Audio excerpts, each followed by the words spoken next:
Okay, good evening, everyone. Welcome to the September 22nd New London Board of Selectmen meeting. Just a reminder that we are recording this meeting and it will be available on the website tomorrow. So we have the business meeting from 6 to 6:30, and then at 6:30 we'll begin the budget review with the budget committee members present. So we'll start off. Are there any public comments that are not listed on the agenda? Okay, not hearing any. So we'll move to old business, starting out with a letter from Bunker Road residents about update on road safety issues. Is there someone who would like to speak? And so, yes, thank you. For the recording's sake, we ask that speakers come to the podium and use the mic. So press the button and it should go to green around the rim. There you are. Perfect. Thank you. Great. Thanks. My name is Ron Rocco. I'm a resident of Bunker Road, and I'm here with some of my fellow residents tonight to bring the board up to date on some of our efforts to reduce speed, not only around Bunker Road, but also some of the other areas around town where this concern has been expressed. I think at the July 14th meeting that we had, we displayed that there was widespread concern around town about speeding, particularly in areas where we have a lot of residential and recreational uses, walkers, joggers, cyclists, who are sharing the roads with motorists who are often, unfortunately, going at a high rate of speed, above the 25-mile-per-hour speed limit. The board approved some action items at that meeting, specifically that we would use a community and town partnership to establish speed feedback signs, and we were going to do a pilot on Bunker Road, and also continue the analysis and work with the New London Police Department to establish enforcement.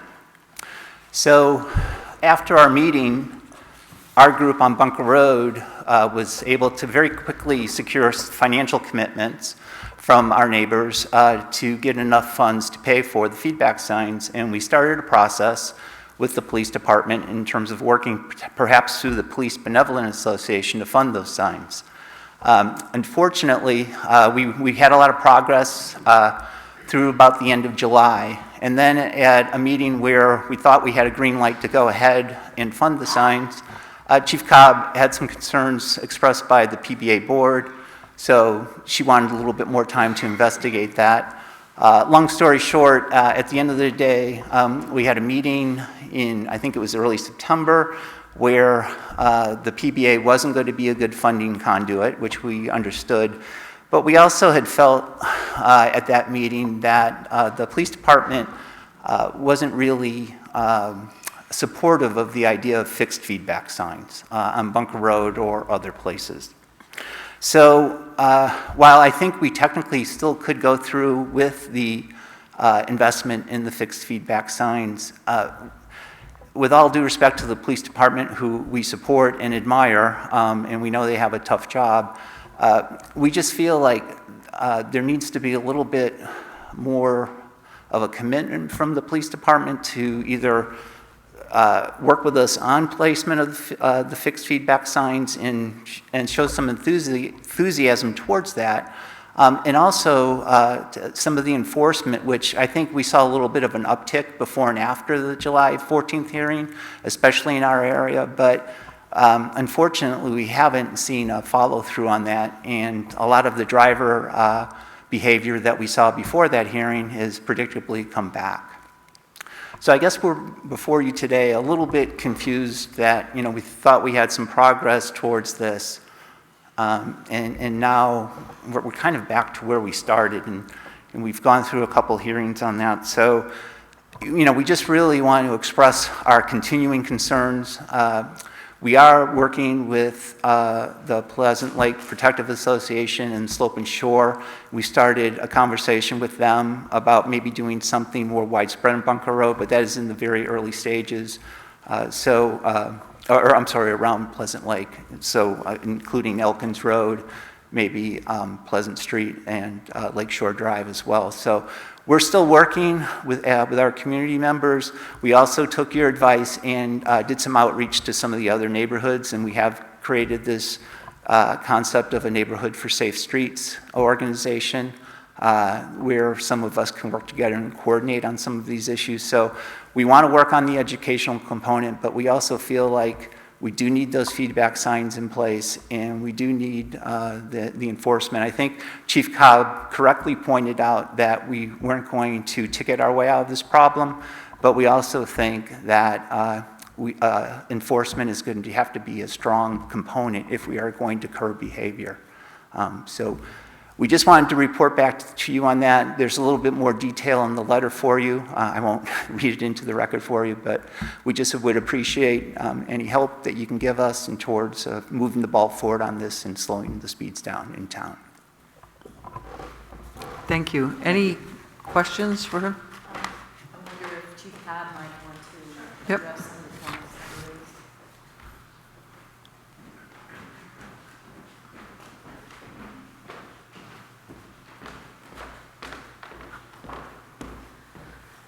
Thank you, and I appreciate Ron's comments and the letter that they wrote to the board. And I'll state right at the get-go that the Benevolent Association, I'm not a member. I'm an honorary member of the PBA, so I want to put that right out there. I don't want to speak for them or on their behalf in any way. But some of the concerns that the PBA had raised is that it's their mission to provide safety and other things that the town budget might not allow for, that they donate to the town.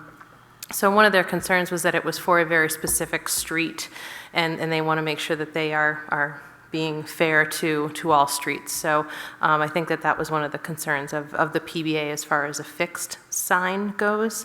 It was already on their radar, so to speak, no pun intended, to purchase some temporary, and by I mean temporary, the movable signs that we can move around town, because the speeding concerns change sometimes year to year. One year it's really focused heavily on one street, and the next year it's on another one. So they were really looking at including that perhaps in their holiday fundraising letter for some funds for the movable signs that you can have around town. So I think that was one of the areas that they had wanted to focus on. And again, now I'm not speaking about the PBA, but more so as the chief, is the idea that permanent signs sometimes I think lose effectiveness over time. And so I wouldn't want that to happen on Bunker Road or any other road for that matter.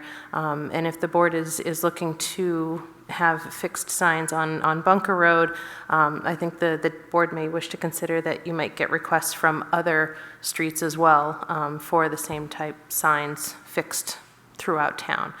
So that might be an area that the board wishes to consider if you agree to permanent signs. We have a desire to get some more signs, some new ones. The ones that we have now are kind of on their last leg. I have not budgeted for those. I don't have the money for those in my budget currently.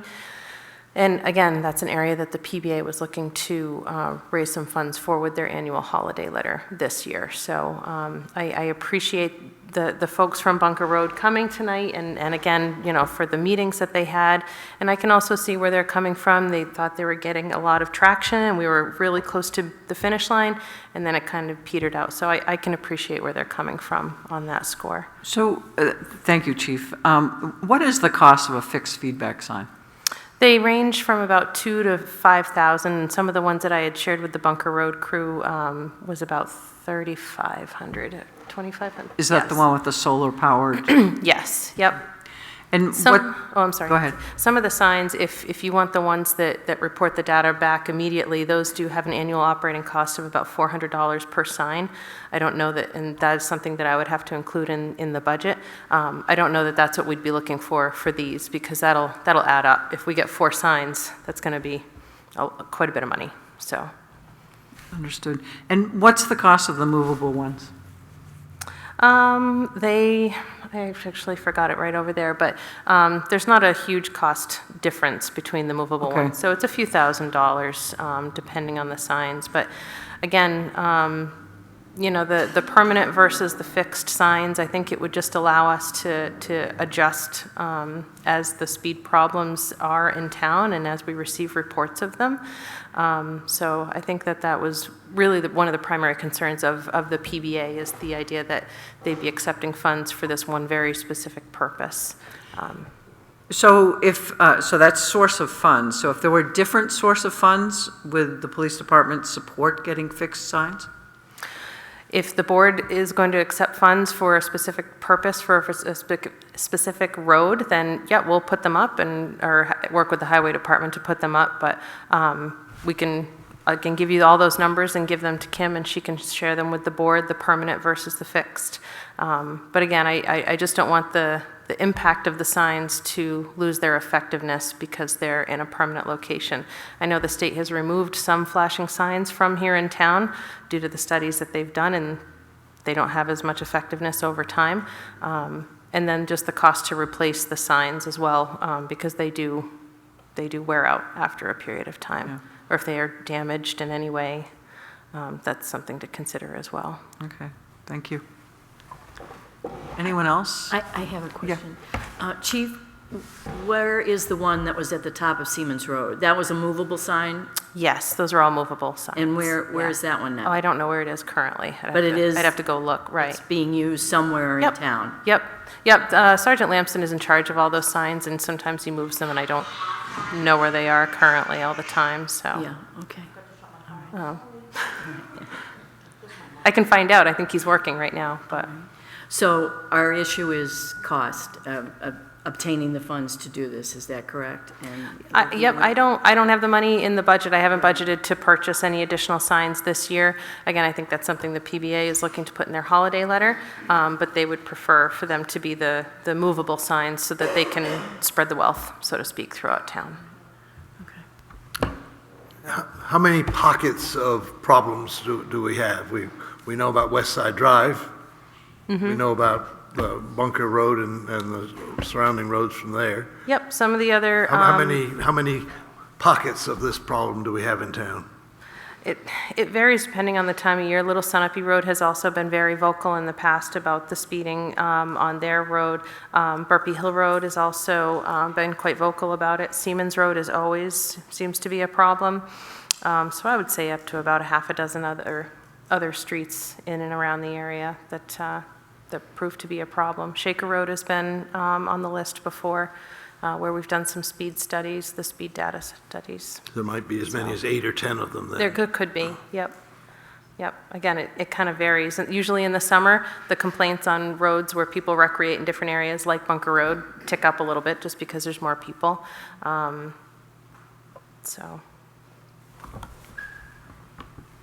is there a pattern for when and where you will move the movable signs to somewhere? a lot of times it's based on demand. So if we get a complaint from Shaker Road that there's a lot of speeding vehicles, or it seems to be, then we'll put it down on Shaker Road for a while just to try to slow people down.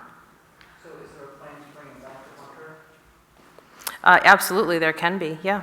Yep, to put it back on Bunker. I mean, it seems like the short term, an interim plan would like that to help. Okay. Mm-hmm. Is there another comment? Would you like to? Yeah, just briefly, and again, I don't want to beat a dead horse here, but, so one, I do know where the movable sign is. It's on Bunker Road. Oh, good. It doesn't work. It's not working. Oh, okay. So I can see that you actually do need some new signs because it's dead. No, well, both. Yeah, both. And I guess just to reiterate what Ron said, I mean, we're very encouraged at our first meeting, right? We got very good support. We thought we were, quite frankly, well on the way to accomplishing what you voted on and what we committed financially to do, which is to put permanent signs. Obviously, that's been sidetracked. We're not giving up. We are working with PLPA. We're hopeful that, and we have Doug and Charlene over here. We are hopeful to work through them to maybe even do something broader and bigger. But I'll have to also say that we're quite disappointed in how we got to where we are now. We had a very good progress. We had the money lined up. And we've sort of now, and I think, just to reiterate what Chief Cobb just said, they now are, it's mobile, it's this, it's that. That is not what you all voted on. That's not what we agreed to do. It's not what we went out and did, absent getting the money to you. Quite frankly, that's pretty embarrassing to us. We went out to our neighbors. We said, we got this, we're going to do it. The selectmen have voted. So we were encouraged. We were disappointed. We are now somewhat embarrassed. But we will continue to do what we said we would come to do originally, which is to try and get these feedback signs on Bunker Road permanent. And hopefully we'll work with the police, I'm sure we can, to get the enforcement part, because it's very important to get that piece as well. Chief Cobb also shared with us a number of vehicles during a 1-week period. I think it was 44,000 some odd vehicles during the week. So 700 some odd cars on Bunker Road with all the walkers, joggers, bikers, dog walkers, etc. I mean, it is a problem. We need to fix it. We're not going to give up.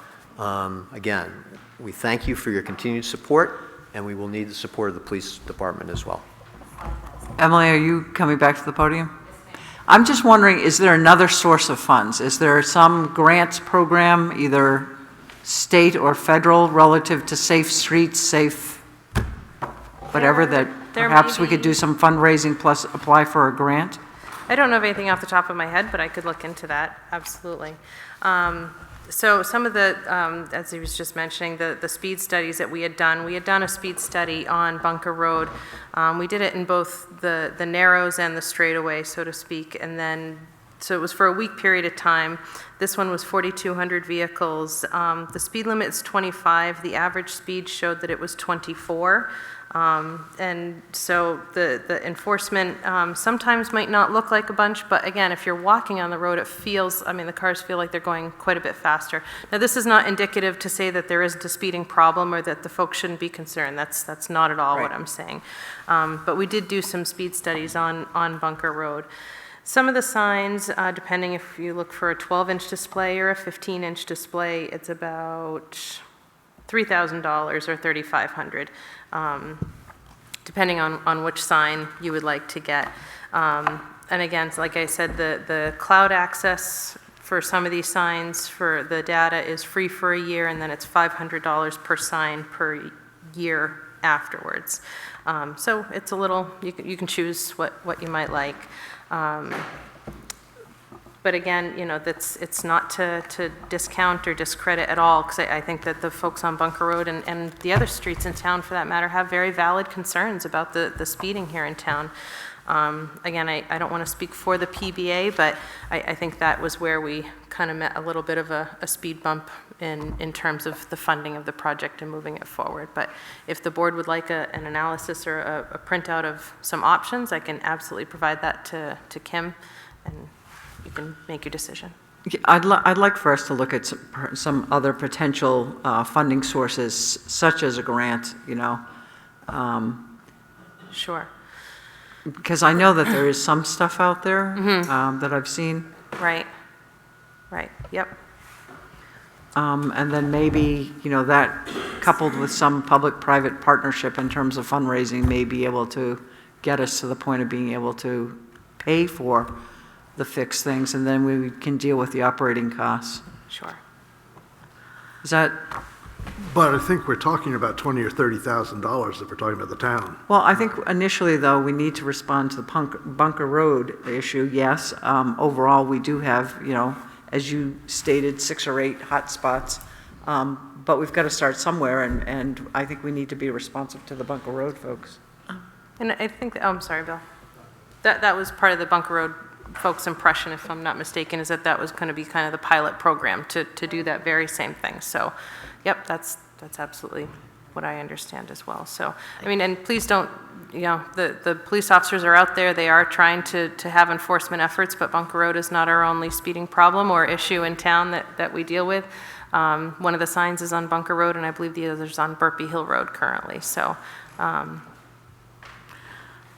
So Ron, did you raise enough for one sign? Is that the amount of donations? It sounds to me like we don't have an avenue to accept the money in order to not go through the, Kim? I think there is an avenue to accept it, Janet. They could give it to the selectmen tonight Right. if they wanted. I think the question here is, will you accept it and put the signs up, and will the police support the signs? It's really, we don't want to raise the money to do this, and then if the police department really isn't in support of the fixed signs on Bunker Road, and Chief Cobb is right, there are going to be other areas in town that are also going to want to do this. So there are going to be a lot of fixed signs in town if we go down this path. So, you know, we could do it that way. We'd be willing to do it that way, but we only want to do it if it's going to be accompanied by the police department support and also the follow-through with the enforcement. Can I just quickly, too, I don't want to take up any more of your time, but just to speak to the statistics. I mean, number one, those statistics were collected at a time where the black box, where the enforcement was going on. So that's a good thing, and that can show what the enforcement can do. But we always have to be very careful when we hear about averages and statistics and whatnot, because I think there was 170-mile-per-hour speed recorded on Bunker Road during this time. And we have offered to Chief Cobb, and we would still like to do this, to get the raw data from the black boxes and take a closer look, get a better breakdown, do some analytics on it, see when more of the speeding occurs, so that we can maybe work with them to help target the times where that's going to be most useful. And finally, you know, I'm out on the road every day, twice a day, walking my dog. And I know what 25 miles an hour looks like. I know what 35, I know what 40 looks like. But one of the things I would like to do is invite the board to come out with us some evening and maybe just take a short walk from like the post office down and maybe partway down Bunker Road, so you could get a feel for what it's like as a walker. I'm sure we could even arrange some refreshments at the end of the walk to make it worth your while. So, and Chief Cobb as well. So, yeah, we would love to perhaps do that at some point, and maybe I'll email Kim to see about if there's interest to do that. But thank you for your time tonight. Okay, thank you. So, Chief Cobb, in response to these last comments, would you support still the pilot of the fixed signs? We would. Again, I want to make sure the board is aware that it might look like fixed signs all throughout town, and I don't want, I just have a concern about them losing their efficacy, so. Well, I'll tell you, going back and forth to Newport, it seems like Sunapees are pretty well instituted and they work. Just saying. Sure. But anyways, thank you. Yes, yep. Thank We always support any efforts to make our roads safer and to help preserve people, their recreation efforts and anything like that. We would always be in favor of that. Okay, so would we go with the first sign, or would we wait to raise funds for a second sign? I guess I'm looking both at the group as well as Chief Cobb in terms of what makes sense. I suspect two. We have money for 2 signs. Oh, you do have money for 2 signs. I misunderstood that, I'm sorry. I'm sorry? One each way. Got it, yeah. So I'll get that information to Kim and she can share it with Do the you board. want to, Yeah, I think we should accept the money then. Yeah, and move forward? on this. Okay. I would agree. I'm not really anxious to do that until we figure out the rest of the town. I live off a street that's equally bad. I'm not supposed to pump my own concerns here, but we're going to see just a stream of other communities coming in, and so we better be ready to do a whole program. This is an issue that's much bigger than Bunker Road, and I'm sympathetic to Bunker Road. I'm sympathetic to my own problems, but not fixing one of them and not being ready to fix all of them. I understood, I understand. That's why I still prefer the movable signs. Perhaps we need more of them, but And I think perhaps a combination, but I do think it needs to be a community solution, if you will, and it seems like the Bunker Road folks have come forward with a solution. I'd like to support that, and perhaps you could lead a fundraising opportunity in your area relative to that. But I think that it's going to take, again, a public-private partnership in order to do this. But I would like to go forward with it, at least as a pilot, and make the commitment that stand behind the commitment we had made. Right, I agree. I think that you know, once we have this in place and we see how well it works or doesn't work, then we'll know when other groups come to us and say, hey, what about this? And we can say, yeah, you know, it really did, it was successful on Bunker Road. So yes, I think we should go ahead with it. And I don't think this will change, again, the PBA's efforts to fundraise for some more. Right. Great. Movable. Movable signs, right, That's this great. in their holiday I think letter. it needs to be a multi-pronged solution. Sure. So I'll make a motion that we are willing to accept the funds from the Bunker Road, I can't think of a better way to name you, but Bunker Road Community response to the traffic on Bunker Road. Is there a second? Yeah, I second that. Okay, all those in favor? Aye. Aye. Opposed? Okay, so the motion carries. Thank you. And thank you for your persistence. All righty.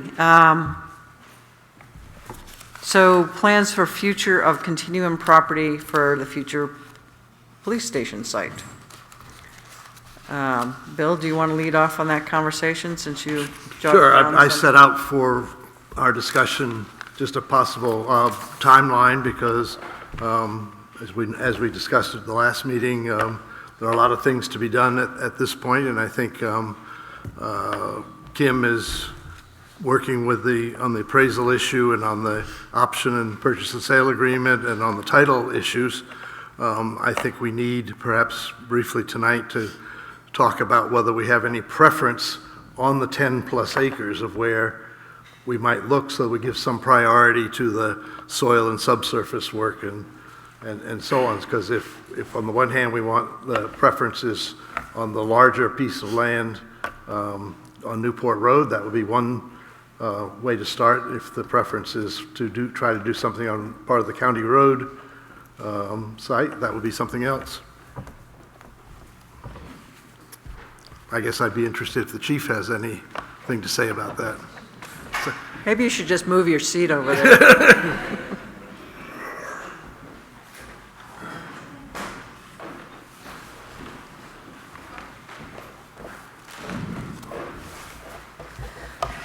I haven't walked the land at all on either piece, so that might be an appropriate thing for me to do, perhaps with some other folks that are knowledgeable in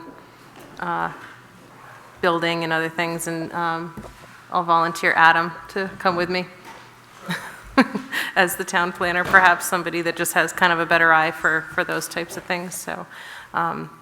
I guess I don't have a preference here tonight, but I think I'd like to walk the land a little bit. And Lieutenant Keith, I have spoken to him about that, and that was his statement as well, is that he'd like to walk the land. Which I think makes sense, and, you know, perhaps there are others that had been on the subcommittee that might be interested, but Absolutely. I guess the other question I have is, did you as a subcommittee settle on what we were talking about vis-a-vis square footage? Because that's going to have a dramatic impact on a piece of property relative to how you want to site it. I mean, sort of like the chicken or the egg in this list of the timeline, but I think you have to have some sense of, it's one thing if you're talking about a 64,000 square foot building versus no. and I know you're not, Oh, no. but I've been there. I think that Or you the want 10 a 3,000 square foot building. Right. And if you're talking one floor and then also parking spaces, where will that best be fit on those pieces of property? I think, and the other committee members can chime in if I misspeak, is the 10,000 square foot range was generally where we were looking at. A one-story building, I think, would be preferable, but if it comes to fruition that one piece of land looks better than the next and it's got to be a two-story building, I wouldn't be opposed to that either, depending on how the parking can be arranged. So I also don't know necessarily what I'm looking for when I come to the topic of wetlands or anything else that's on the other site. So, you know, it's 7 acres, but how much of that is buildable, which I know I've heard here before as well. Exactly. Well, I think it would be useful if you and Adam and Lieutenant Keith and others could do that as soon as possible, particularly while the land is still walkable. Sure. Maybe after the rain, maybe not, but and get back to us, because I think that will help us guide through some other things. And I think you might want to have a little bit more discussion with Beltronics about the tower part of this too. Yep, I did have them look at the site, the 7-acre lot, and the tower would absolutely work there. So I can't imagine that the other two would be entirely different. There's not a big change in elevation between those two. So I think that would be very feasible. Okay, so have we moved forward with the appraisal piece, the PNS option with Continuum and the title work at Yep, least? the PNS has been sent to town Okay. council, and we're working on the other parts. Great, okay, so we are moving along. And I think, Nancy, that we should be getting some fairly interesting engineering stuff from Jones and Beach as part of this. I don't know, Kim, how fast Continuum's going to be willing to turn that over to us, but it sounds like we're in pretty good shape with them, and so maybe they'd share some of that with us sooner rather than later so we can figure out Yep. how that addresses the rest of these things on this list. Yeah, Joe Hogan didn't mention any sort of hesitation about sharing those things. I mean, that could be very valuable too. That would be another Well, it piece of might my be question. I think that goes helpful right for the into walk it. around as well, I Sure. mean, in terms of, Right, Yeah. right. okay. So we're moving forward. Anything else on that? Okay. New business, well, it's 6:30. So we will suspend the regular board meeting and we'll go into the fiscal year '24 budget review committee with the budget committee.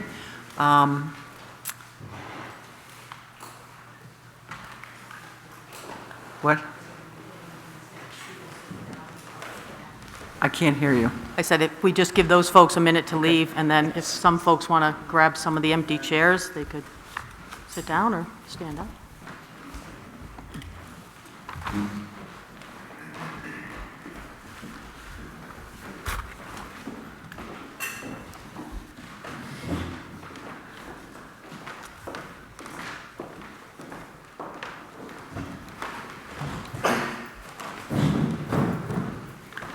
Okay, I think we all received the same suggested agenda from Kim, so we'll start with, on page 7 of the budget, with the Chamber of Commerce and the Upper Valley Lake Sunapee Planning Commission.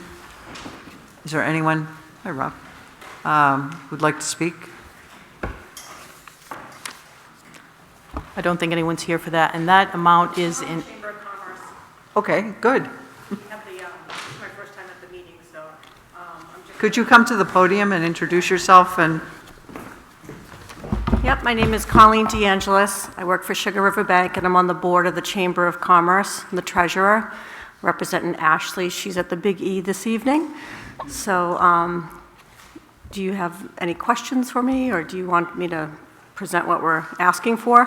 why don't you present what you're asking for? Okay, so we submitted a letter on September 6th to the Board of Selectmen in the town of New London so we could get our town funding. So we usually typically get $12,500 per year. So fiscal year 2023, we're looking for $15,000, an increase over past years just because of, we have some fixed costs. We've upgraded some maintenance for the booth, electricity costs have went up. We did a new sign this year.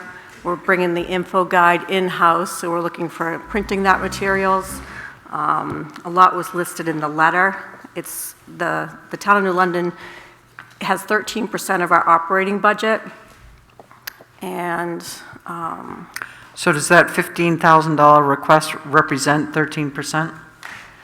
the 12,005 does right now. We meet in November to do our budget for the next year. So 13% would probably be the average based on what we're going to do for the budget for the following year. So all other communities that are members of the chamber will see a similar increase request? Correct, yes. Okay. Any questions, Janitor Bill? Okay, thank you. So our process, as we have done in past years, will be similar in that we will go through all of the budget item areas, just because sometimes there's variability, and make decisions at the end for the board relative to how we make our determinations. Okay, thank you. Okay, thank you. Just on procedurally, how do you want any questions from the budget committee and or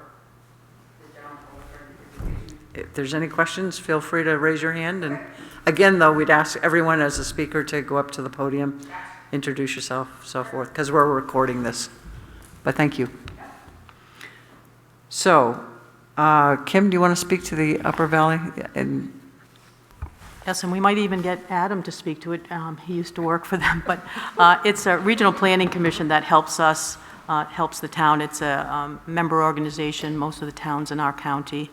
Actually, we're in the Upper Valley section. Well, we'll let Adam say it. I will say it's an estimate. I called the executive director. They have not had their meeting yet, so they haven't set dues yet. So the amount in the budget right now is an estimate, subject to change. Just in general, and I'm obviously not affiliated with the RPC anymore, so I don't have their updated budget. But we are one of 27 of their communities that participates. They represent us in a variety of ways through the annual or the every other year 10-year regional transportation plan. We have 2 representatives to the Transportation Advisory Committee, and that's how we secure funding for our state road projects in our community. And then we use them for a variety of different technical resources. They've been doing some speed studies on Route 11 near West Side Drive for us recently, and those are the sorts of things that they can cover utilizing our dues money without charging us additional. You get a small amount of technical assistance each year. so this is an estimate, guesstimate. Did she think it might be significantly higher, or? Shouldn't be significantly. I mean, Okay. 2 to 4%. Hopefully, it won't be more than that, but she doesn't really know. Okay. Any questions from anyone? All right. Moving along then, on page 14, we have a cluster of, starting with New London Hospital, which is the ambulance service, and I know we have several people here for that. Yep, feel free. Hello, thank you for having us this evening. My name is Sean Riley. I am the director of the ambulance at New London Hospital. If I can just quickly introduce the folks that I have here with me tonight. We have Lisa Cohen, who is our chief financial officer. We have Karen Beinhauer, who is our chief nursing officer, and also we have Ben Jarrell, who is going to be the interim director of the ambulance. I guess I should start off just with a little announcement. I am stepping down from my position effective October 9th. The hospital will keep me on as a consultant into the future just to work on some special projects. But Ben will be taking over my role in the interim as a search for a permanent replacement. I do want to make sure that I'm really clear about this. Stepping down, I've purchased a business. This is just a life opportunity, something I've always wanted to do. I've bought a commercial painting business, and Good for you. probably going to regret this decision and be working for a year without a paycheck. But it's something I've wanted to do. The hospital's been very supportive. And I believe in New London Hospital. I believe in the ambulance program. I think we've done great things with it, and I think this hospital is one of the most community-minded organizations I've ever worked for. So I just don't want my leaving to reflect negatively on my employer, because I'm proud to be part of this. Also, I brought you may have gotten this electronically, but I've brought some PowerPoint slides that we can go over quickly. These are color. Oh, color, huh? Always the color.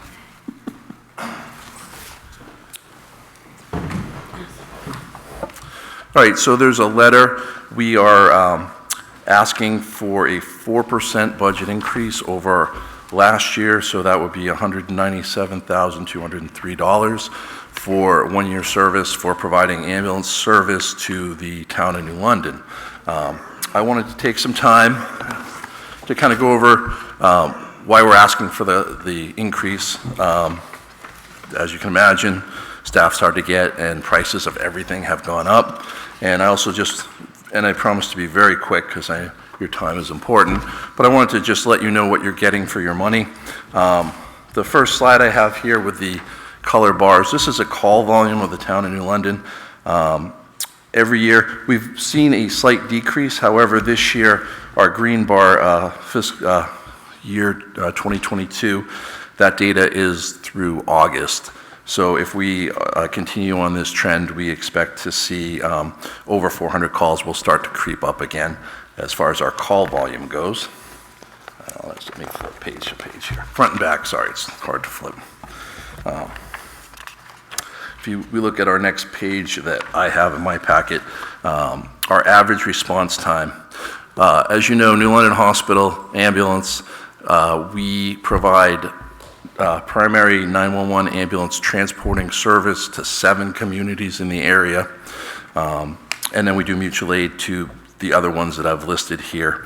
New London, the town of New London actually enjoys the quickest response time of all our towns. We get to our calls on average within 5.2 minutes, which is our next best town is the town of Sunapee, which is 9.2 minutes time of call to the time on scene.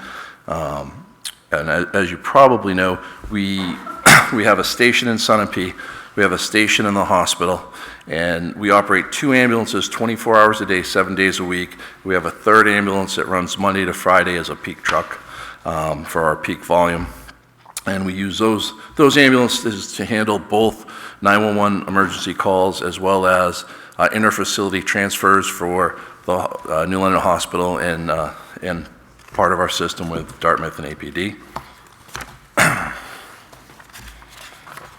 Okay. And then if I can call your attention to the pie chart right here with the orange and yellow on it. 911, these are all of our 911 calls. We did an analysis in 2021 calls.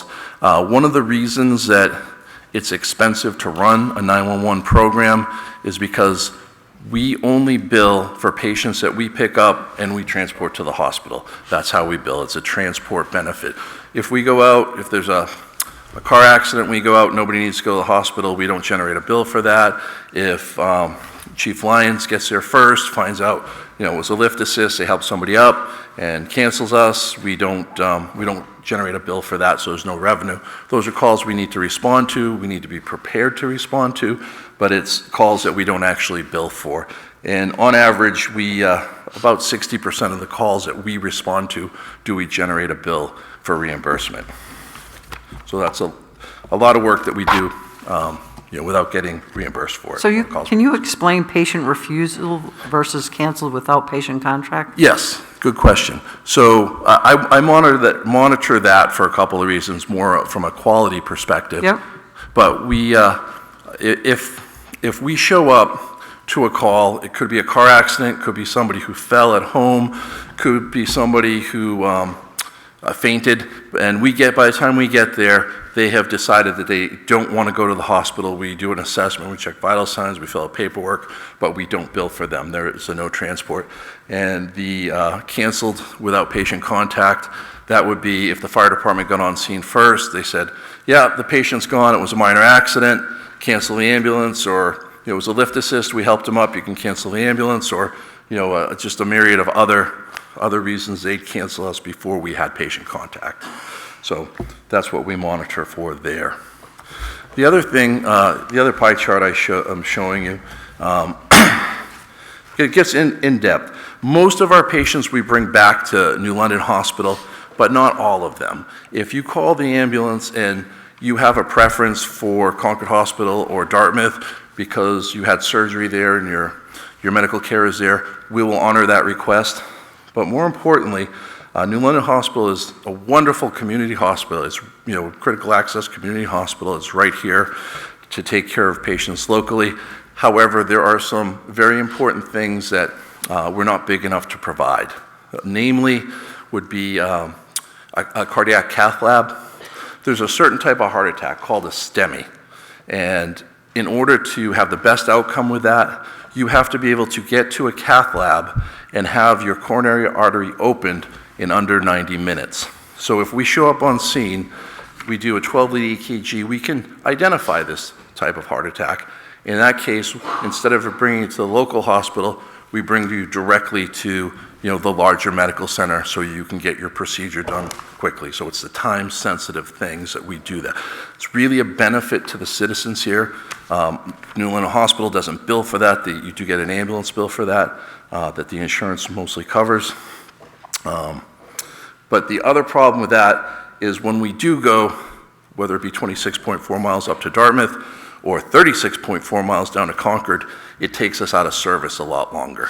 So, we need to have backup, and that's important. We try to, keep enough staffing so we can keep the ambulances moving and always keep one ambulance covering our 7 towns. So there's a high cost of readiness in the ambulance business. When you dial 911, you want to make sure that you know an ambulance is coming, sort of like the, you always need the next bullet in the gun. And that's something we try to manage carefully. Obviously, sometimes we get 3 or 4 calls at once, and we rely on mutual aid for that. But, which, by the way, we've done a really good job building up our partnerships with our mutual aid partners. If you look at these 2 graphs here, again, this is New London, Town of New London specific calls. You can monitor your call volume for since 2017, I gave you the data per month and per year of all the 911 calls versus the 911 calls that we didn't transport patients on. So, won't go into that too much. I also included wanted to kind of put out some of the expenses just to help you understand the high cost of providing ambulance service. We recently purchased a new ambulance. That ambulance cost us $297,000. We've ordered one. Ambulances, like everything else, you've probably heard what's going on with pickup trucks and automobiles, new cars. They're hard to come by. We're on a waiting list. It'll be 18 to 24 months before we see it, but it's costing us $365,000 for that ambulance. We just invested in Soul portable ventilators. It cost us $90,000. If you look at our gas prices, we spent over $50,000 last year. We've also had a lot of struggle sort of recruiting and retaining staff, and that's sort of a national problem, particularly in healthcare. The nurse, we have nursing shortages at our hospital, and in order to combat that, what our hospital has done is they have given raises. They offer incentives to our own employees to pick up extra shifts on top of their time and a half. There was a really critical issue just with nurses, for example. We'd hire traveling nurses when we had critical shortages. Well, the supply chain for traveling nurses has dried up, and the cost has gone through the roof. So the hospital invested in its local employees, but that came at a significant cost. So those are some of the challenges financially that we've been facing. I'll call up Lisa if you have details on the budget we provided, but one thing I'll say, if you look at our budget, the ambulance program in aggregate, everything we do, including the non-emergency work, we lose money providing this service to the 7 towns. And a lot of people look at that and say, why would you do that? Well, we're a community hospital, a critical access hospital. We are a nonprofit, so we provide a community benefit. The way we provide ambulance service here is exactly what this area needs. The 7 towns share this very costly resource and benefit from it. Also, the hospital itself, New London Hospital, does need to have reliable transportation for their critical patients. Multiple times a day, we'll have a patient walk in that has a major stroke or some major medical condition where they need to be transported quickly up to Dartmouth or to Concord for a higher level of care. So New London Hospital relies heavily on this. There are no other commercial providers that can help New London Hospital, and there are very few other ambulances in our catchment area that can help us with mutual aid. We cover, like I said, 7 towns. The square mileage we cover is 250 miles, a population of just over 17,000 people. So that's the service that we offer to the community and the communities around us. It's good for the hospital. It costs the hospital money, but we know that as a community partner, it's the right thing to do for the people that live here. Thank you, Sean. Okay. Any questions, or I can have one of my bosses come up and talk about more financial stuff. Lisa, Senator. could you tell us what the algorithm is that you use to decide, A, how much in total to charge the towns, and then how New London gets 40% and what the other towns get? I know you have the answer, so it's a softball question. So, yes, my name is Lisa Cohen. I'm Yeah. the CFO of New London Hospital. Okay, so I'm going to back you up on those questions because you had a few of them. I had Our two. Okay. Two, one is of the total loss, you have this spreadsheet of yours. Yes. Has about 500,000 being paid for by the towns. Yes. And so the first question is, why $500,000 as opposed to $1.3 million or $200,000? And then second of all, among the towns, how do you allocate to New London versus Sunapee versus other towns? Absolutely. Well, part of it, as Sean spoke to, is really our dedication to the community. While we do sustain losses, by being a critical access hospital, we can attain some additional reimbursement by utilizing our staff during downtime in our emergency department. And that's on there that we bring back to the overall P&L for this, and it's about $550,000. And so that brings our loss down to about $307,000. That was for the fiscal year 22. So while we could up our rates, it's really about partnering with the community and understanding what they can sustain as well as what we can sustain. So we always try to find that balance of trying to create a sustainable bottom line and sharing with our towns as well. The approach to the allocation is really a historical approach. It relates to population and the amount of calls that we do in each town. And we did do an across-the-board 4% increase. It is no different for any town this year.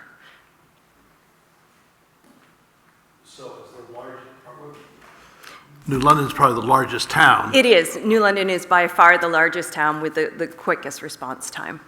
And we undoubtedly have the most calls also because we have the most population. Most But definitely. beyond that, how many years now have we been just keeping the same data? I know there's a member of the Budget Committee who wants me to ask these questions tonight. my He's not goodness. here, so. I would have to go back and look at it. We really concentrated on looking at the program, ensuring that we were very transparent about our costs, and then looking at what the communities could sustain for additional to help us through this. So I can look into No, that. I think I understand that part. I think the part, because this has come up in some discussions with the dispatch function, which Chief Cobb can talk about. But how we take the data and then decide, well, New London gets this amount and Sunapee gets that amount and so on. Is that? It's a historical model. That we can certainly look into and bring you some information back on. Don't bring it yet. We'll wait and see how Okay. how the whole Budget Committee wants to deal with this. As you know, I've dealt with this for a number of years, so I know the answers, but I think you may get some people who want to just understand better why the numbers haven't changed over the years and why, is there a good reason why New London is always here and getting 4% more rather than going back to the basic formula and saying, gee, are we using the right numbers to come up with what we're charging each town? Right. As opposed to the whole amount. Absolutely. And if you go back to the information that Sean showed, there's variability year over year. If you look back to 2017, we had a really significant number of calls. So part of it for us is also looking at, was that a bit of an outlier year, or is, really what's the longer data trend with this, because we don't want to go up and down and really cause havoc with your budgets as well. Well, that's why I think in the dispatch function, am I right, Chief, it's a 3-year average? Yeah.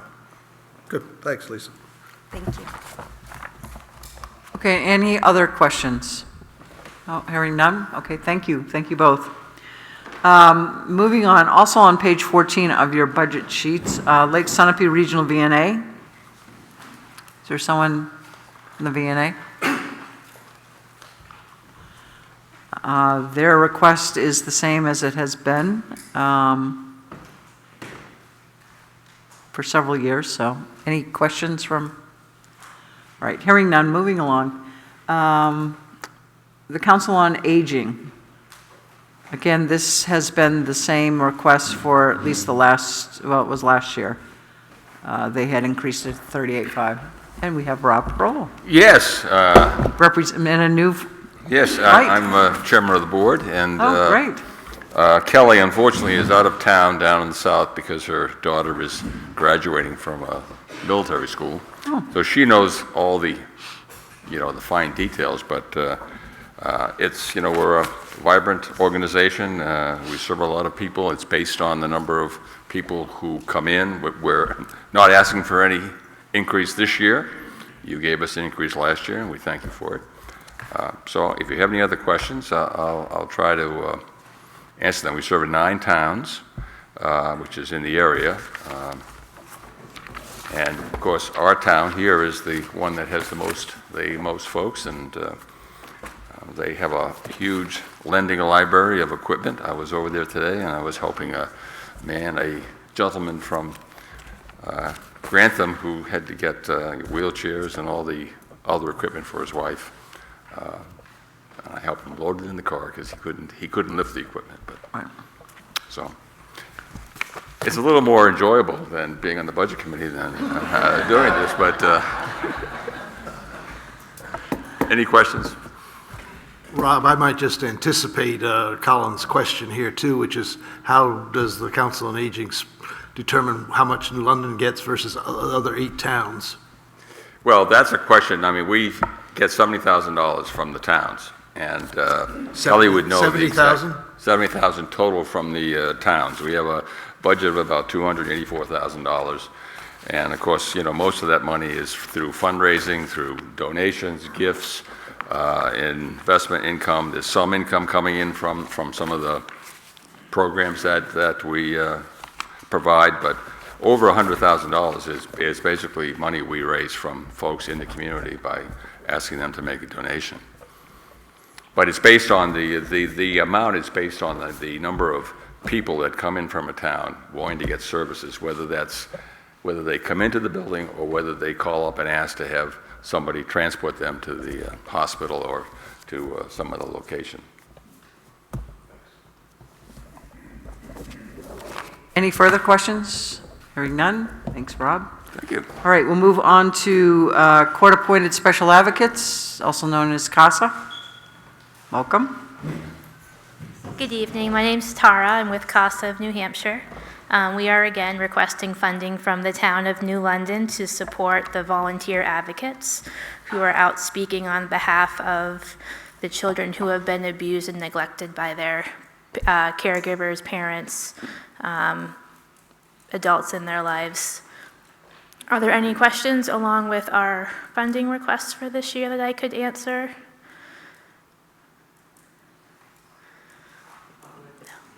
Very familiar with CASA. Thank you. Thank you so much. Any other questions? Okay. Moving right along. Thank you. We have the Community Action Program, which is under intergovernmental welfare on page 14 as well, $6,000, which has been similar for the last several years. I take it you're from the CAP. I am. Thank you. Yes. Hi. Good evening. Thank you for having us back. My name is Leah Richards, and I work as the Director of Energy, and I also oversee our area resource centers across Belknap, Merrimack County, including the one here in Warner. Beth Hayward, and I'm the community, my title has changed. I'm the Director of Strategy and Planning for Community Action Program, but I also oversee all of our housing, which includes the rental assistance program, which is why I'm here tonight to answer any questions regarding that program. And I have our annual report, if I'm allowed to pass it out. Sure. Thank you. Proud to have not done one of these in many years, so. Perfect. Thank you. So we have kept our request the same, which is for $6,000, and I just want to briefly share with you a little bit about some of the services we're providing for New London, and there is an error that I want to correct on the sheet that we've given you. We've only recently discovered it, but we did not actually spend $1 million in rental assistance, in case you were wondering. Would have been amazing, though. The services that happen out of our resource center primarily are assisting with energy, assisting with the cost of heating homes. This past year, we were also able to help assist with the cost of cooling in some homes. And our fuel and electric assistance also can provide weatherization support. It's the gateway to weatherize homes. And so with the goal of saving energy, saving costs. The electric assistance program also is a discount program, and you should have some sheets on whatever page you said, thank you, that share with you. We have 18 households that were enrolled in our fuel assistance programs in New London, 22 in electric assistance, and 2 households that received weatherization support. The numbers there, $28,000, that is the cost that we were able to help with heating. Around $8,000 was a discount on electric bills and $24,000 on weatherization. The other thing that happens out of our area center team is we support the emergency food assistance program, which delivers cases of food to food pantries across, including the KLS food pantry that's a stone's throw away from us here. And so many cases were carted from Concord here by the volunteers, around $16,000 worth of food provided to the pantry. I'll come to the error now, which is our center does a lot of referring to other community action programs, the rental assistance program that Beth mentioned, as well as our Head Start programs and WIC and Meals on Wheels. And we were able to help 11 households. It actually says 15 there. This is the data error.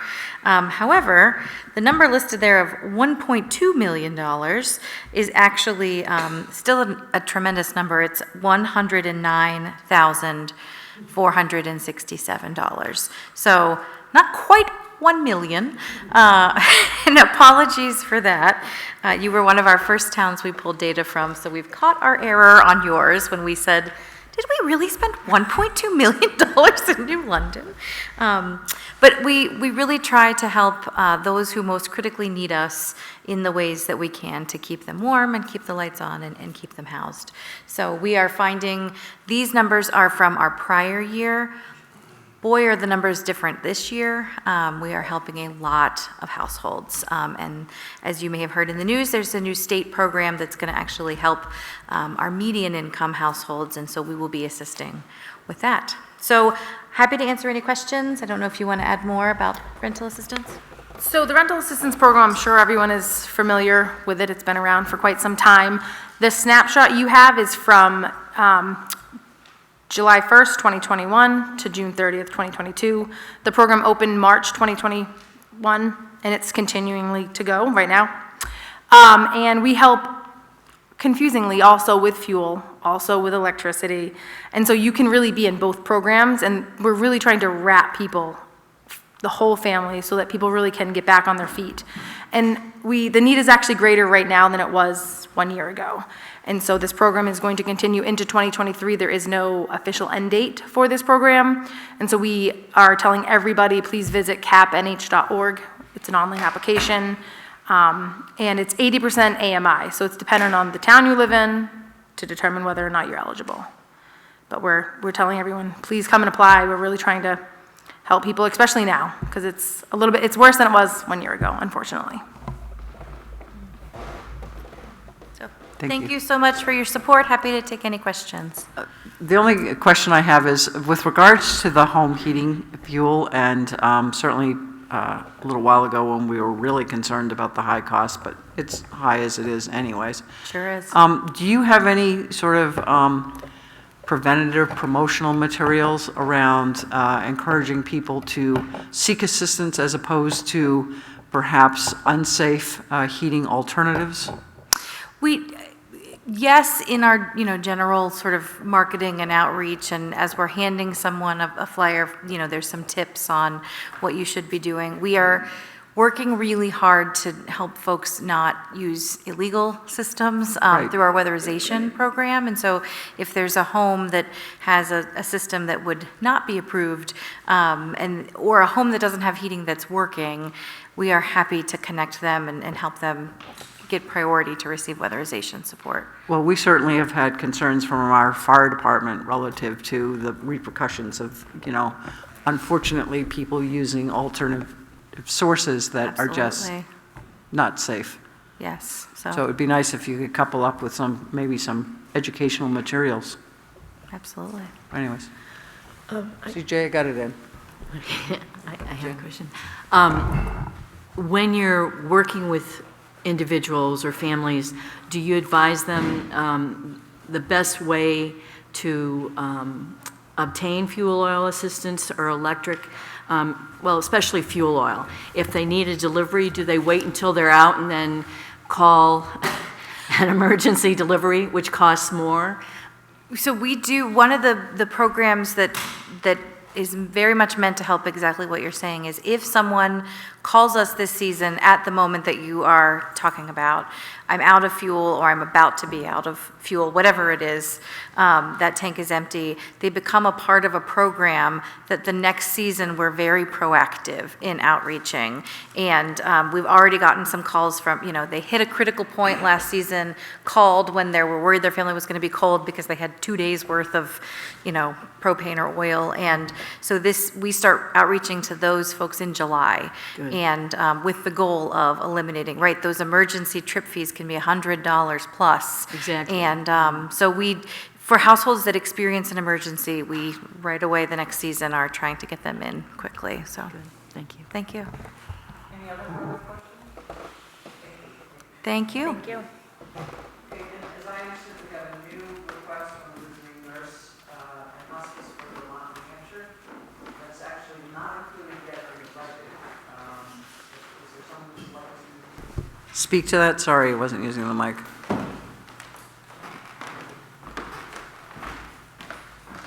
Kim, do you want to tell us what you know? I really don't know any more than you have in your packets. Okay. I think in the past, maybe last year or the year before, this organization has applied. Joe, maybe you remember it. It is familiar. Yeah. Yeah. As far as I know, the town has not funded that organization Correct. in the past. Their letter says they got funding this past year. No, I think they said that they asked for the same amount.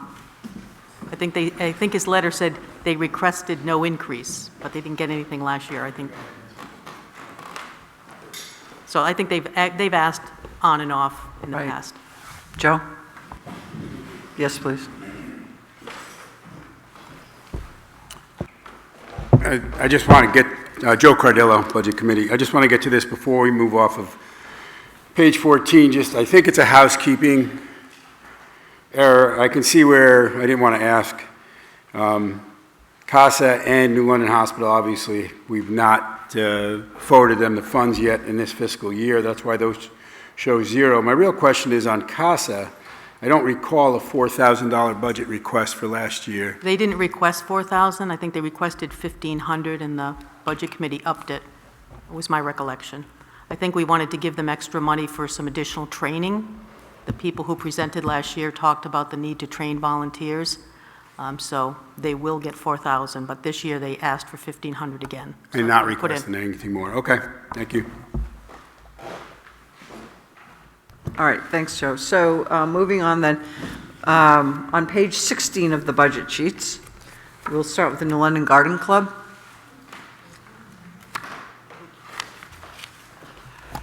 Hello, my name is Suzanne Hammond. I'm president of the New London Garden Club. We have been here before. We basically work for the town of New London. We maintain 14 pocket gardens throughout the town. The pocket gardens consist of the information booth area to the buckets outside Whipple Hall or the town hall. We spend about 2,000 hours working on making the town beautiful. We have done 2 different programs, and I just want to introduce the group that's here. Ellen St. Clair has worked on the Wildlife Children's Program that we started last year that educates the third graders in the town. It has been well received on the Chamber of Commerce night. Little third graders came up to us and said, lupin seeds. It was so exciting to see that. Gay Sabin is our vice president, and Sally does everything. She is corresponding secretary, and she does programs as well. We are asking for $1,500. The price of flowers is going through the roof. Chemicals are very, very expensive. Fertilizer, even though we use Sioux King's alpaca llama dung or whatever it is,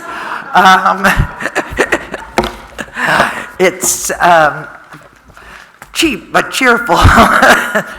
So that's why we're here. Do you have any questions? Or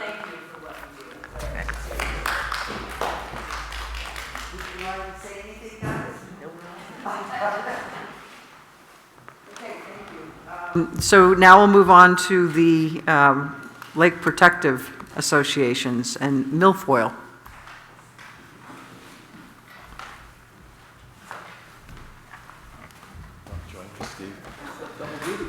We might as well both speak because we're both requesting the same amount, no increase over last year. I'm Doug Baxter, Pleasant Lake Protective Association. I'm Steve Root for the Little Sunapee Protective Association. I think our letters probably gave you the specific details of the number of inspections we had.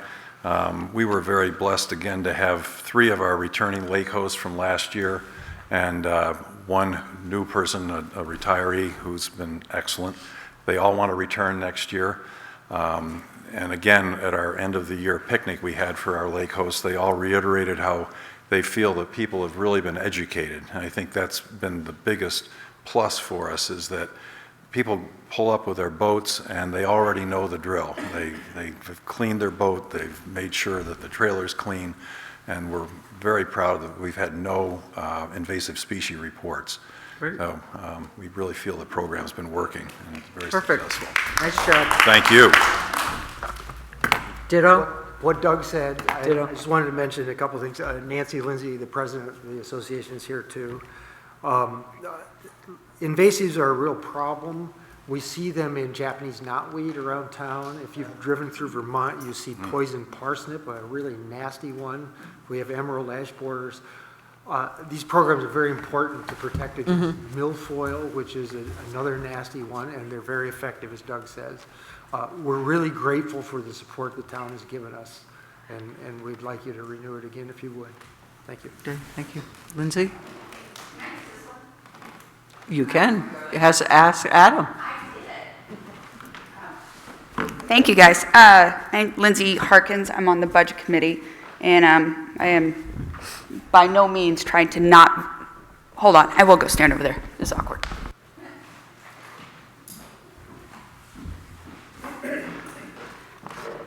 Okay. No, I think it's a wonderful program. I just had a quick question in regards to the Lake Sunapee request amount. It's up from $5,000 last year to $8,000 this year. And I just wanted to know, well, I have last year's. I'm one of those people. Yeah, so, okay. I don't think they're here. Big Lake Sunapee. You guys are, so nobody's here? No, Can I still ask the question then? You can still ask the question. Well, I just noticed that it was a 60% increase, and... It's a good question. Yeah, and I wanted to make sure that, I know there's 3 towns that border, Lake Sunapee, and I want to make sure that, our land frontage or water frontage is the least significant there. And it's still a valid investment, but I don't want to just have their association asking all the lakes for $24,000 and then just getting equal amounts. So I guess I would like to hear from them as to what the other towns are contributing there. So we can ask him to pose those questions. That's it. Thank you. Thanks, Lindsay. Anyone else? Yes, Messer. Mezzapond, yes. Hi, John Doyle, Mezzapond Protective Association. I just wanted to thank the town and the board for its past support of our Lake Coast program. We use it to fund the coverage, reliable coverage during the busiest portions of the season by hiring paid lake hosts. And what we saw, and our request has gone up by $500 this year. I think we've detailed it in there. And what we saw was from year to year, the price that we're paying now has gone up by $3, $12 to $15, and we think it's going to go up, at least based on what we see happening, up to $17 probably next year. And so we just wanted to get out ahead, and we're asking for a $500 increase for 2 summers from now. All right? But thank you again for all your support. Thank you. Okay.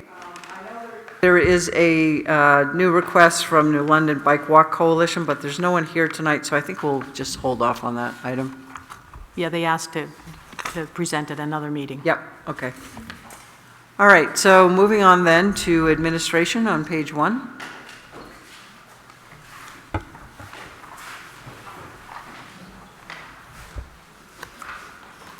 Okay, so I will start with a sort of a... So yes, so nonprofits, feel free to leave. You don't have to sit through all of this. But thank you for coming. Sorry, Kim.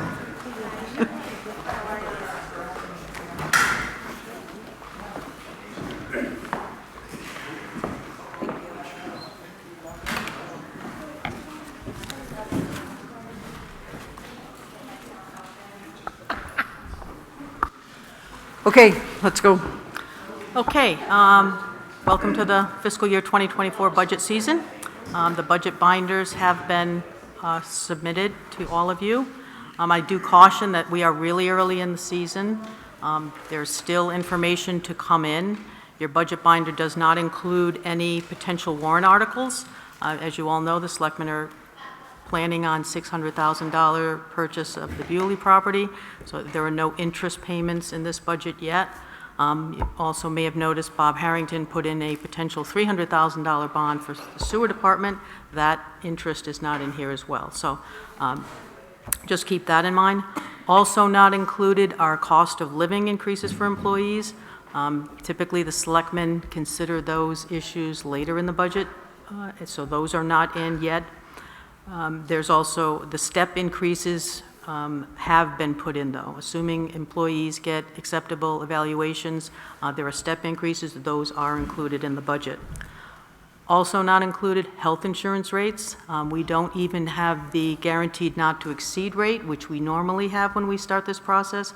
Hopefully we'll have that in a week or two, and then we get the final rate usually around the public hearing date. So we're still waiting on those. So just keep in mind when we're talking about the comparative budgets and increases and things like that, there's still a lot that's not in there. Budget highlights so far. The police department is recommending increasing their equipment line by $55,000, and the bulk of that will be for the replacement of pistols.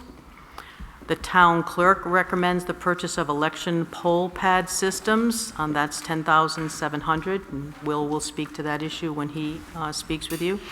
Emergency management is reduced by quite a bit, and that's because over the last couple of years we have been able to purchase the things we've needed for that department, so we feel like we're pretty well up to snuff in that area, so there's a decrease there. Some good news, the New Hampshire retirement system has decreased the employer contribution rates a little bit, but every little bit helps, so that's for 2 years. And as you heard tonight, some social service agencies and nonprofits have had to increase their requests this year, and after many years of level funding, I think our social service and nonprofits do a pretty good job of keeping things even year over year. But this year, I think with everything that's going on, more than a couple have had to increase. And there'll also be discussion, and it's not in the budget yet, the finance officer was asked to look into budget software. So that amount she is estimating at $25,000, and she'll talk a little bit more about that. Overall, I mean, if this was ordinary times, these budget increases have not really been that substantial, with the exception of the inflation issues. All of the budgets, department budgets, have increased in various areas, repairs and maintenance and fuel. If not for that if not for the inflation that we're dealing with, I think this would not be it's not really an extraordinary budget as far as new employees or those things that really increase the budget. So, the inflation is really going to be, I think, an impact on this. We talk about COLAs. About 62% of our budget is employee wages and benefits. Of that, about $3 million is wages. So when you talk about a COLA, you're multiplying it against about $3 million. So it's going to have a significant impact, and I think we need to keep that in mind. Those figures are not in here yet. Where are we with the current budget year? We're not even a quarter of the way through. So we also need to keep that in mind. Department heads are forecasting way into the future here. So things are looking fine now, but we're only a quarter of the way in. We have some projects that are outstanding. The compensation study, the selectmen put the brakes on that early on because we were concerned. They were watching closely expenditures with regard to increases in fuel and those kinds of things. So that's outstanding. We also have the corridor, the Main Street engineering study that, like the compensation study, was curtailed for now. We're only a quarter of the year in the budget, so those things will likely be reconsidered by the selectmen as we go forward. The AV upgrades in this room, we started talking about them in 2020. The committee started working at the end of 2020. We're almost there, and here we are, it's 2022. So these projects take time to get it right. We're very close on finishing this. The committee who's looking into the Whipple upgrades that was just voted in March have already started meeting. So that project is going forward. And then we have the evaluation of the police station. That committee finished its work, and so we're into that project. So we kind of have a lot of balls in the air at this point, but there'll be a lot of things in this budget that you'll be looking at regarding those items. The last thing I'll say is tax rate. I know everybody wants to know tax rate. We don't even have the 22 tax rate. That will come in October.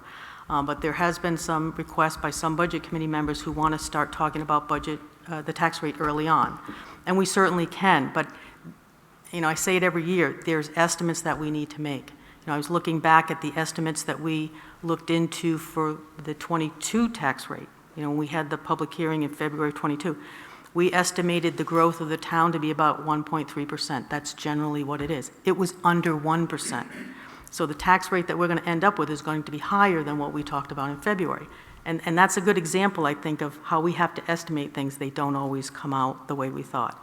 Now, I talked to Chris McAllister, the assessor, when we looked at the assessed valuation that we're going to be using to set this tax rate, and it's under 1%. That's unusual. And she said that she thinks it's due in part to the increased cost of building construction. Some projects were not started when they should have been. They're delayed. She thinks, and I would agree, the valuation that we're talking about this time next year should be higher. It should be at least the 1.3 or even more. We all know that the value, the sales prices that are happening around town are higher. So, but this year there's going to be challenges when the selectmen set the tax rate. Now, the selectmen may decide to use more unreserved fund balance so that the increase in the tax rate is not as much. But again, we don't know. So, getting to this tax rate estimate. So again, we don't even know 2022's, 2023. We don't have everything in the budget. Lynn has used her Excel spreadsheet. And if we were to say that the valuation of the town increased by 1.3%, if we say that the revenues will be pretty even, if we say that the selectmen will use the same $450,000 of unreserved fund balance, I'd say all these things are guesses. If all those things happen, the tax rate would go to 528. I can't even tell you how that compares to 2022 because I don't have it, but 2020, we were in the $4 range in 2021, right? Mid-4s. So that's an estimate. And I have no problem, the Budget Committee and the Selectmen, you can be looking at this constantly as we change things. But again, just keep in mind that these are estimates. And when you look back at the minutes of the public hearing, you'll see that I estimated $4.88. Unless the Selectmen use quite a bit of unreserved fund balance, it probably won't be that low.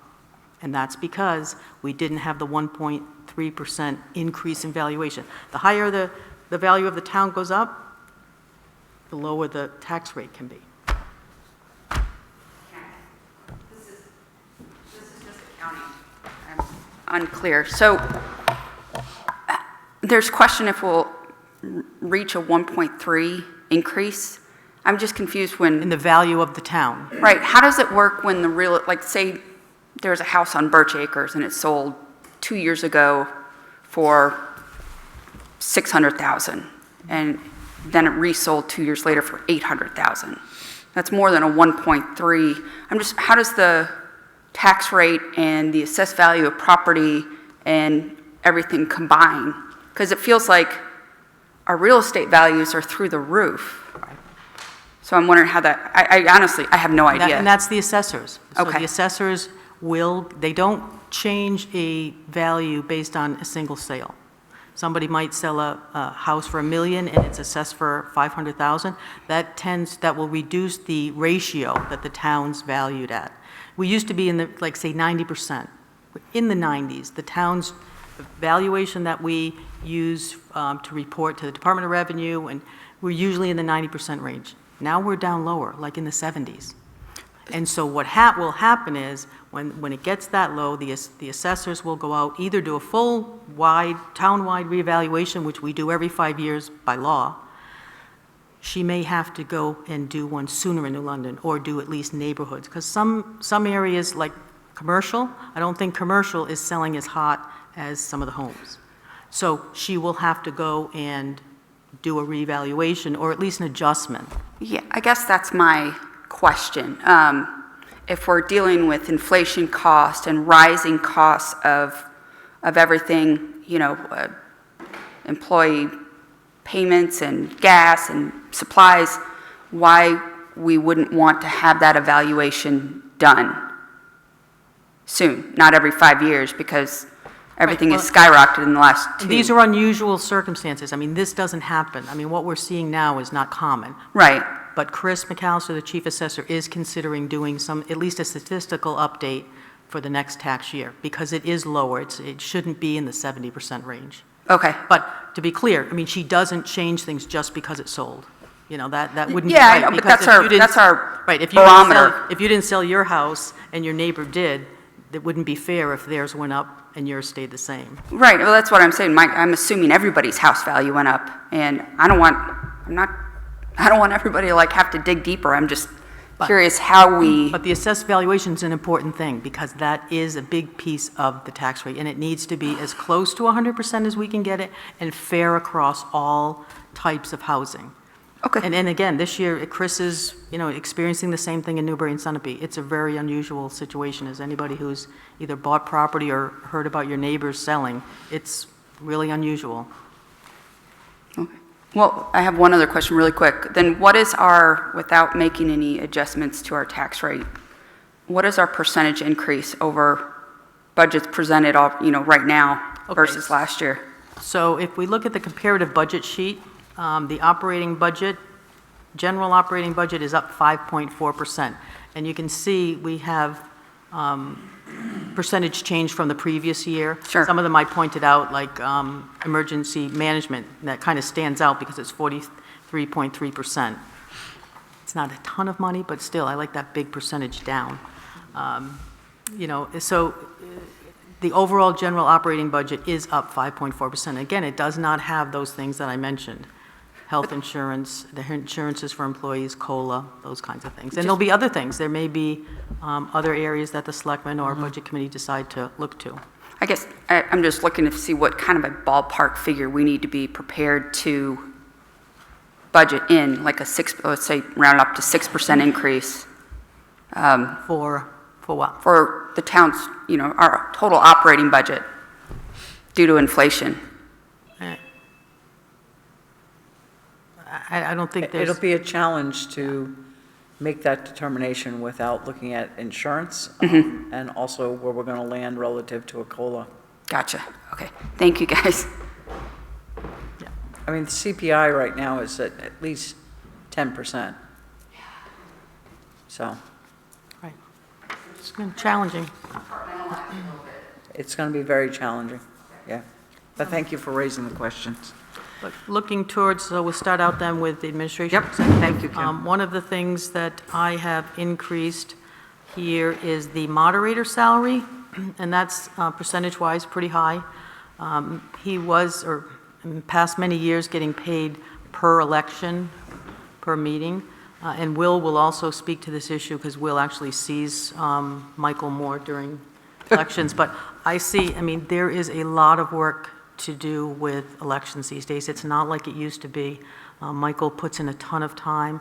We get our reports to the state, I think, a lot quicker than a lot of other towns, and it's quite a bit of hours that he puts in. I mean, I think that we're very lucky to have him, and I think changing him over to a model of stipend, like we do the treasurer, health officer, and those, it makes a lot of sense to me, and I know he'd appreciate it. Because I think, he takes time out of his work as he's an attorney, and he takes out from his billable hours to do this work, and it's, I think, worthwhile, and I hope you'd consider that. Otherwise, Just the growth and the thickness of the manual. Right, it's unbelievable. Alone is amazing. It's unbelievable. And he has to go to a lot of training. Yeah, He's always talking to the exactly. state, so it's quite a bit. We are very lucky to have the many volunteers, the ballot clerks that we have, so it's tough.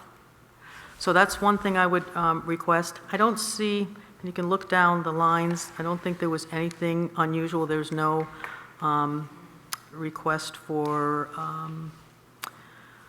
anything different. The salary wage study is in there again, and that could be taken out if we decide, and I think we will. I mean, absent some really major economic problem, the selectmen, I think, will be able to do that in the spring, which would mean that would be zeroed out there, but can wait on that.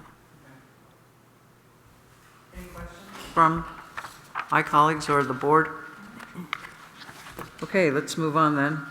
Finance, Lynn? That's me. So not too many things have I increased. The increase for like the part-time assistant is just step progression. Anything else just goes up with the wages. The audit is up a little bit this year. We do 2 audits. We do the regular large giant audit, and we also do an actuarial audit on our post-employment benefits. And every other year, they actually have to do the full audit. This year, in 2023, it'll be lower. 2024, it's going to be just a little bit higher, and that'll bounce up and down every other year. As Kim said, our retirement numbers are down a little bit. And what else do I have here? Computer licenses and fees went up a little bit, trying to estimate, what we need. VC3 actually sent us quite the spreadsheet to go through on that. So I think we're pretty accurate, trying to get more accurate numbers. My advertising request is up a little bit. The finance does all the employment notices and any other advertising that other departments don't have an advertising budget, and those costs are going up. And the same thing with postage. Postage has increased twice this year. We have the volume of mailings has gone up, so I'm just asking for a little bit more there. And then the big one, I actually looked at 3 different budget softwares. They are budget softwares that only do government budgets.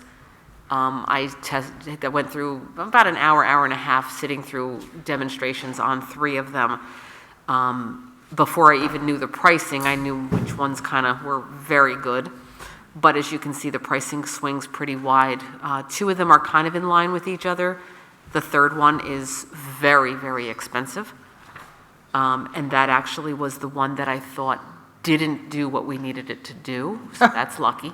It looks like they took Excel spreadsheet and tried to make it work for budgeting and looking at numbers. It was just a lot of graphs and things that I don't think we would utilize as well as the other 2. So the cost there's a setup fee. A lot of one of them doesn't include it, but it's kind of the same cost in a setup fee. That would be the first year, and then annually would be the subscription price. So you're looking at about $25,000 per year to run budgeting software. But both of the ones that I'm looking at will do forecasting. they will instantly change everything for wages just based on, I can throw up on the screen while we're talking, well, what if we do a 2% COLA? What if we do a 3? It will just automatically change all your numbers. Good. It will load them for transparency onto the website. Any reports that you want will just, load right up there. And I think it will help accuracy. I think our numbers, I know some of the questions are, we budget for this, but we never hit that number, or, it would start getting your numbers much closer together for budgeting. So I think it's an important piece. I'm hopeful that it will be approved, but, Is there any one software that the Municipal Association recommends over another? And is there any group discount for more than one town purchasing the same software? That's a good question, and I will ask. Seems reasonable. Yeah, so group. Yeah, I will ask and find out. And Lynn, it includes capital improvements program? Yeah, all three of them would Okay, include capital great. improvements. That was important when John Wilson is hopeful for something now on that score. And like I said, the two of them were very interchangeable. I know which one I liked, and I think Chief Cobb said that she would happily, if we get approval and start drilling down into really demoing these and giving them a run for their money as helping participate in that and Good. see what it can and can't do.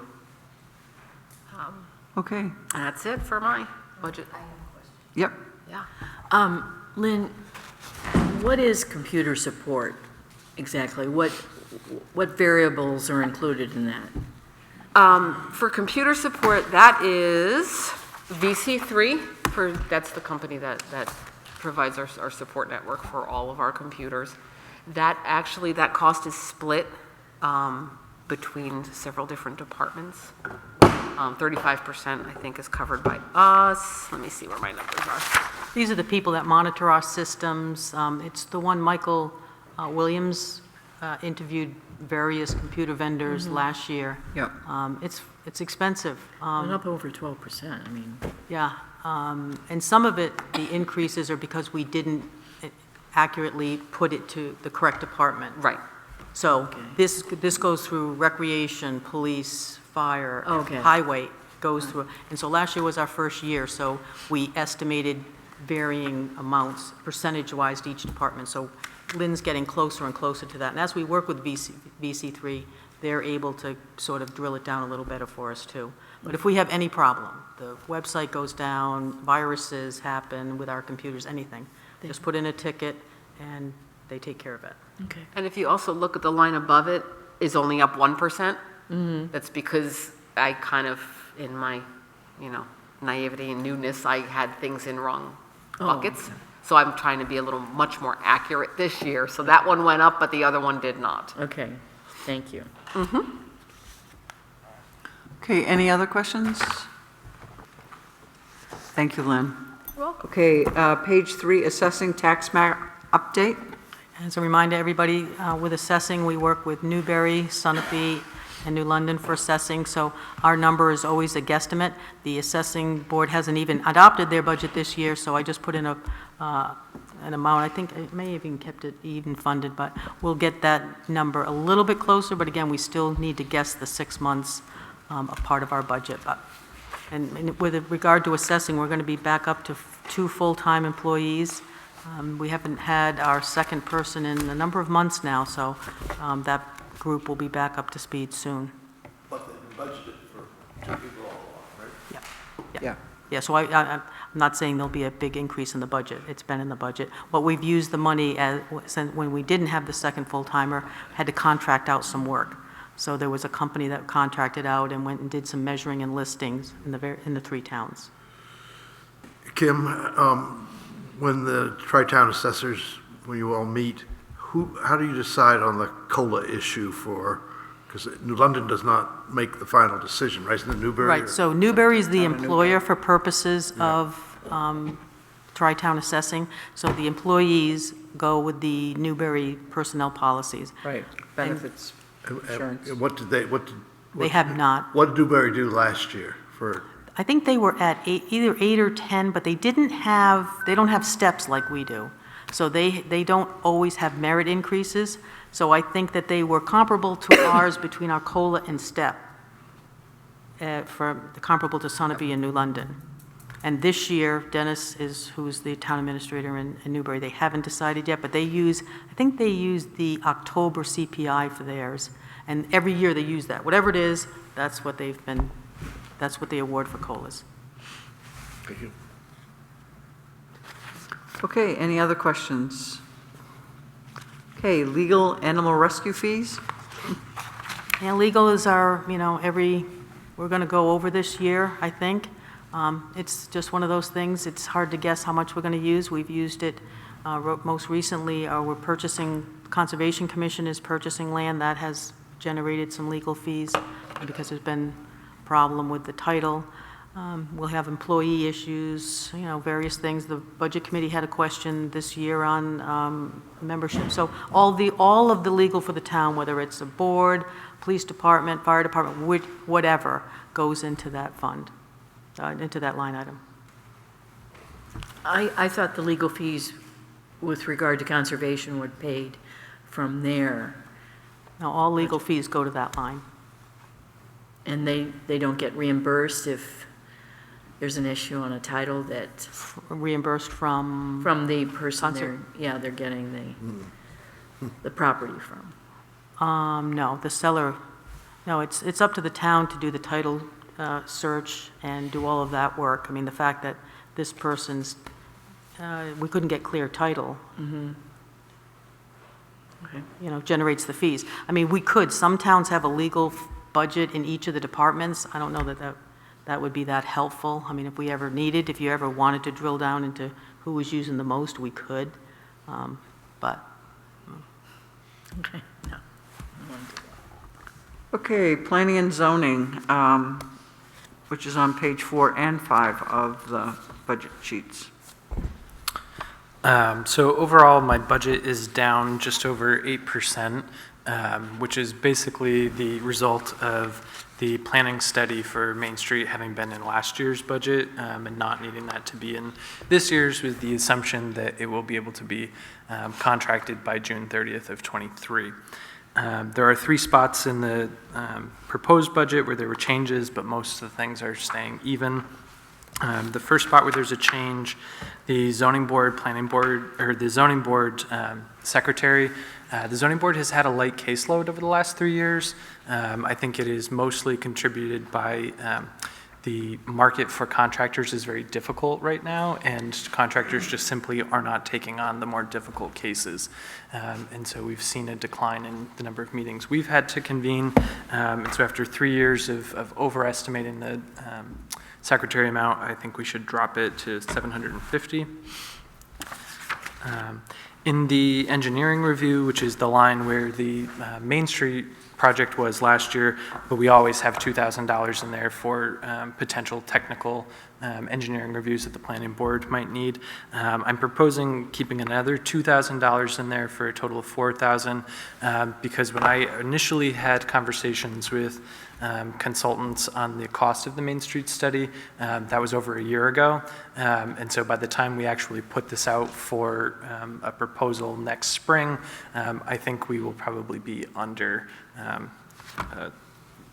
we won't have enough money at this point.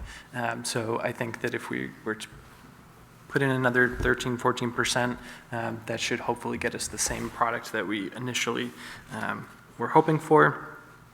And then the last increase is in the advertising for the planning board. We have gone over this for many years in a row now. It's a line item that is reimbursed by the applicants for each one, so there's a revenue that's tied that's up as well. But the cost of certified mailing also went up this year, so I think it's prudent to finally adjust it to something that's more reasonable to what we've been seeing. The only pieces in there that we do not get reimbursed for are for the advertising that we have to do for like the annual zoning amendment hearings and the CIP public hearing, so sort of town-oriented public hearings that the planning board holds. Okay, questions? Thank you, Ann. Yep. All right, insurance and otherwise allocated, it's on page 7. Yeah, it's kind of a weird title. That's DRA for you. But That's it their includes title. all the unemployment comp Yeah, so and all we the have other. unemployment compensation for all town employees. The workers' comp is for the library. All town departments have it within their town budget, so that's for the library, and it's reimbursed by the library. The biggest one, obviously, is our property liability insurance, $118,000. We get our insurance from Primex. It's great pooled insurance in New Hampshire. They have great trainings. I wouldn't see any reason why we'd ever look anywhere else at this point. There's not a lot of choices for municipalities. I remember some years ago we did look at some private insurances, and for private insurance companies, it's for something as big as a town. It's not New Hampshire anyway, it's just too much. And then we have the insurance claims deductible. We have a $1,000 deductible. So we're requesting $2,000. We try to keep, obviously, our accidents down, but sometimes it happens.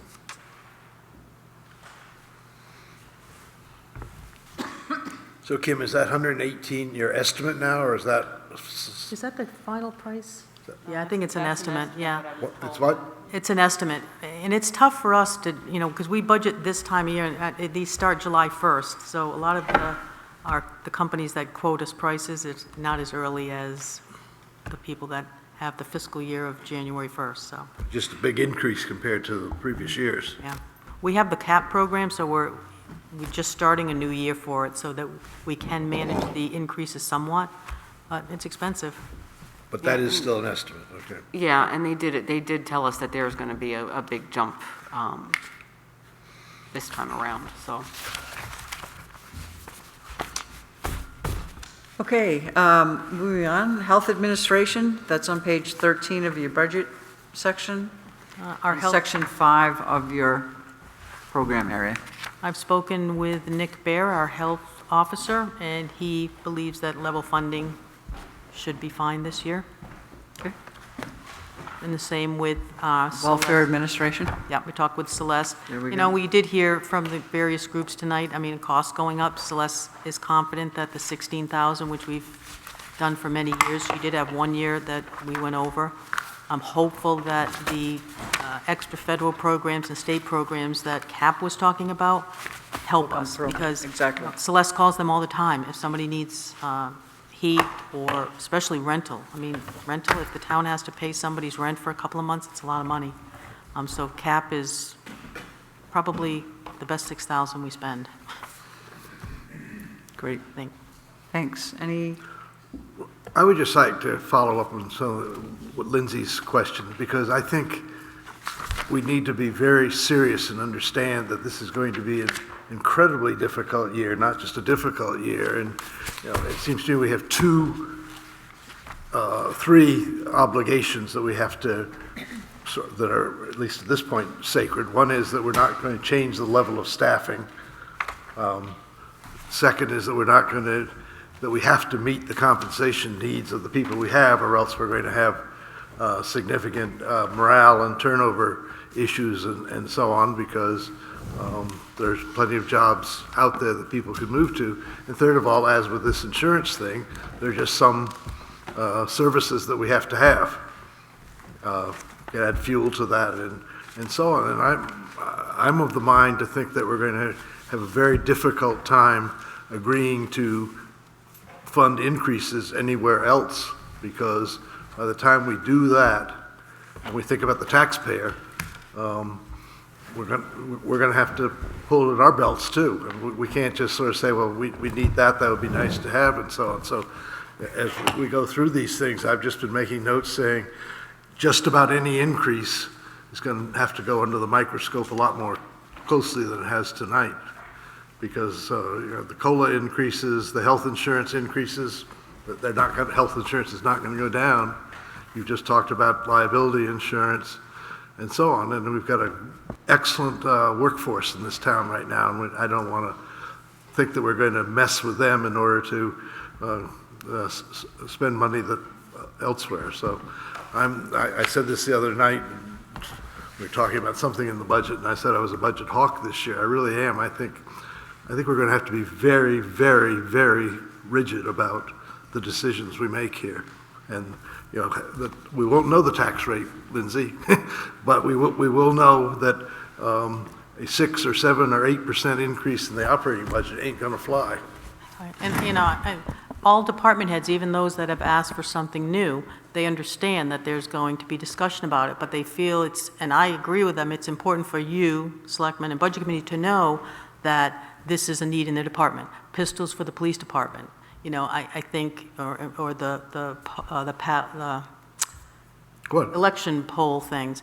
You know, the department heads want you to be aware that these are things they think the town should get at some point. They understand that it may be a no this year, but we bring these things forward so at least you know about it. I appreciate that, but I just think, you know, we need to be very realistic, and it probably means that we need to have a little bit more sort of thinking out a couple of more years and say, well, we can't do that this year, but, you know, maybe next year. I mean, I was not happy, as some of you may recall, at the end of the last budget season when all three of these studies suddenly got approved at the 11th hour. And I think that's the sort of thing that we cannot do this year. We cannot sort of say, well, here's 15,000 for Main Street and here's 15,000 for comp study and whatever it is for record retention study and so on. And those, you know, 15 here, 15 there is a lot of money, and the taxpayers of this town are not going to put up with us simply saying, well, we need that this year. We need that this year. The only thing we need is to have a workforce that provides the service that people are asking for. You know, they want the transfer station open. They don't want it on Sundays and so on. But I think if we, you know, we've got to take care of the workforce that we have first and foremost, period. Lindsay and then Lou. I just want to add a little insult to injury and also get credit for being a martyr, because I'm on the school board municipal budget committee now, and they're looking at an 8.25%, I believe, increase in their operating budget, and I believe, what is it, about 53% of our own, you know, operating funds goes to there. So I mean, it's a little scary. And they certainly have significant staffing issues. Lou? Just a question. Thank you. Yeah, is there a link or a liaison between the Town Welfare Administration and the Community Action Program? Because both of them seem to be, you know, in order to avoid duplication. They work hand in hand. I mean, the rules of the welfare administrator here is we are the payer of last resort. So Celeste tries to utilize whatever state and county resources are out there first and refer people there, and only use the town resources at the end. But she works very closely with them. Okay, anything else? I think then that concludes the budget section for tonight, so thank you, and we'll move forward in the last 9 minutes to the rest of the meeting. So, new business, the MS 535 form is prepared by the finance officer for submission to the DRA. Lynn, you're up again. That is just fill out every September 1st, and basically summarizes what we spend. Oh, sorry. What we did spend for fiscal year 2022, basically where we landed from what we told them we budgeted. And that is in our documentation. It is. Yep, okay. Request from Pine Hills Ski Club, again, for the use of town property, which is an annual request.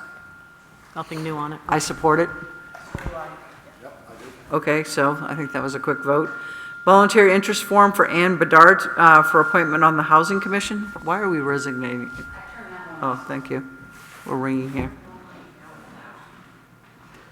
If you put it more directly in front of you. Do we need to take any motion on this? If you want to appoint Ann to the Housing Commission, you'd want to make a motion on it. And I know Peter Nichols, the Housing Commission Chair, is here. He did meet with Ann, and I believe he recommends her for the So that would have been my only question. So then I would recommend that we appoint Ann Bedard to the Housing Commission. Second. All those in favor? Aye. Okay. Town Administrator's Report. I was in archives the other day, Wednesday, and if you haven't had an opportunity to go down and see the new shelving, you really should. Amazing. Jim does a great job, and he's working on Phase 2 now, but check it out if you can. I had a meeting with Sunapee and Newbury town managers, and apparently the Newbury Select Board has been approached by a group of citizens, and they are trying to get zoning ordinances or zoning regulations with regard to lakefront properties kind of consistent. And this is something we've heard over the years, and they also want increased or more consistent enforcement. So Dennis, the town administrator, was asked to meet with me and with Shannon from Sunapee to see the town's interest in such a plan. I suggested that this group of citizens, if they have looked at the 3 ordinances, come up with the areas of differences and then have a meeting with the planning boards of each town. I did say that, I mean, obviously we're in favor of enforcement of all regulations on the lake if it could be consistent and, you know, protect the lake, all the better. So that was one thing that went on. So we'll probably hear more. And I think that group maybe even came to a selectmen's meeting a couple of summers ago, right? Yes. We were talking about the fireworks as well. Yep. Yeah. So stay tuned for that. Today I joined in on a meeting with the Hanover town manager and some other managers in this area, and we were talking about employee retention. A lot of us are having people who will be retiring. There's less people to step up into some management positions. One of the managers was saying that the people, you know, a department head may be leaving, and the people under the department head are saying things like, well, I'll take the job, but I'll need significantly more money. So there's a lot going on in the employment realm, so in regards to recruitment and retaining people. So this is a group of managers that will probably try to meet once a month and come up with hopefully some creative ideas, both to keep our employees and to attract new ones when we need to.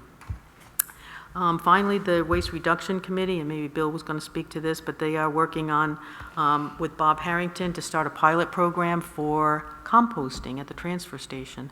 So they got the 10 families or whatever they were looking for? Not yet, but I think they're trying to get 15. We do have something on the front page of the website, and I think we've gotten a few people. So stay tuned for that. And that's all I have. And they're coming to Citizens Committee on the 1st. Right, enjoy. I won't be there, so let me know how Okay, it goes. committee meetings and reports, thank you. That's fine.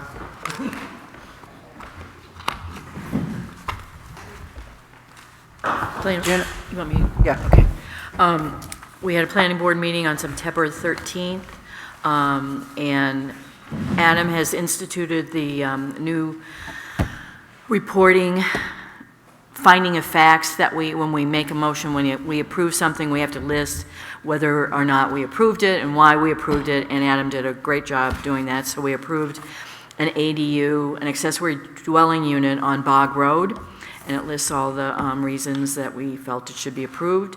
We continued the public hearing for this plan unit development. Continuum is proposing behind the hospital. There's been some question about the actual amount of acreage that Continuum is getting. So they're going to hammer out all of their different problems and come back to see us next month, I think. Next week, okay.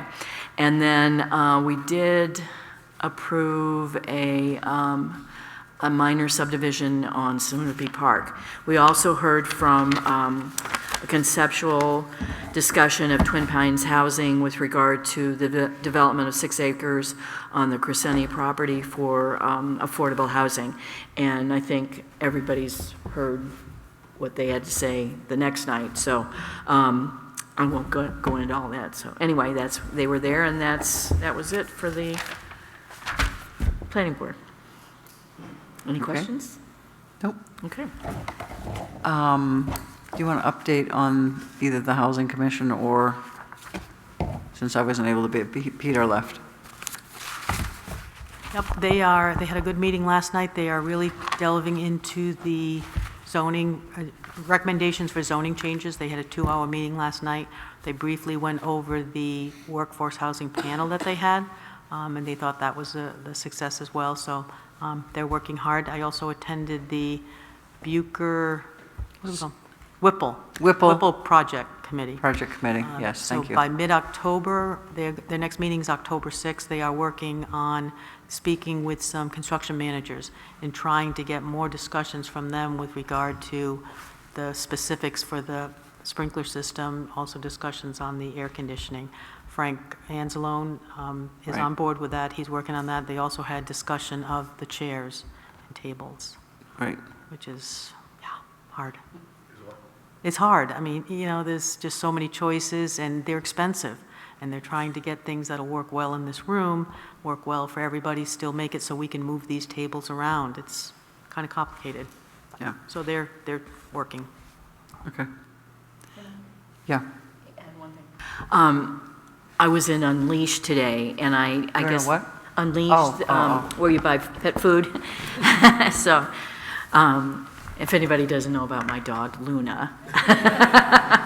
Anyway, so I was speaking with Penny Morano, who owns Unleashed, and she has, for the last 3 years, continued to give the dog food for our canine, Velo. And I just wanted to note that in the minutes, that we thank her very much for her generosity in doing that. Okay. I'd say. Approving the meeting minutes of August 4th. I move we approve the minutes of August 4th. Second. Okay, any discussion?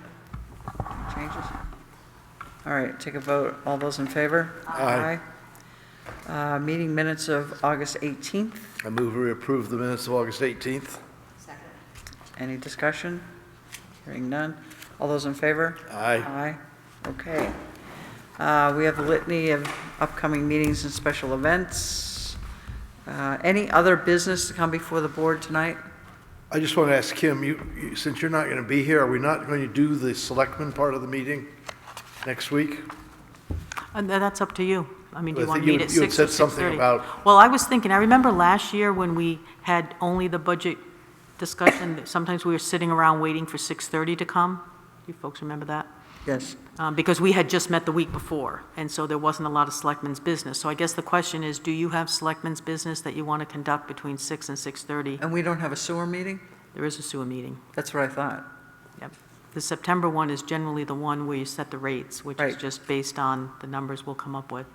So we have to meet at 5:30 anyways. So we're going to go down there then this time, because we don't have the Zoom-y Right. capability? Well, you could have a Zoom meeting in the conference room where I could set up the, not me, did I say me? Yes. I meant one of these people, I won't be here, could, no, it won't be Will, but we could set it up so you could do it in the conference room.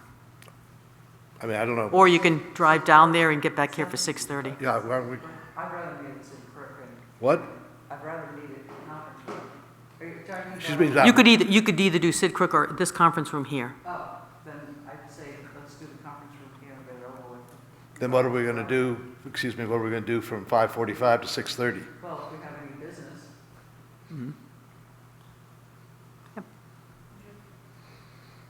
And if you don't, you can, You prefer to drive down there? and come No, back? I'm just wondering if we didn't get a full complement from the Budget Committee tonight. Can we start the Budget Committee sooner?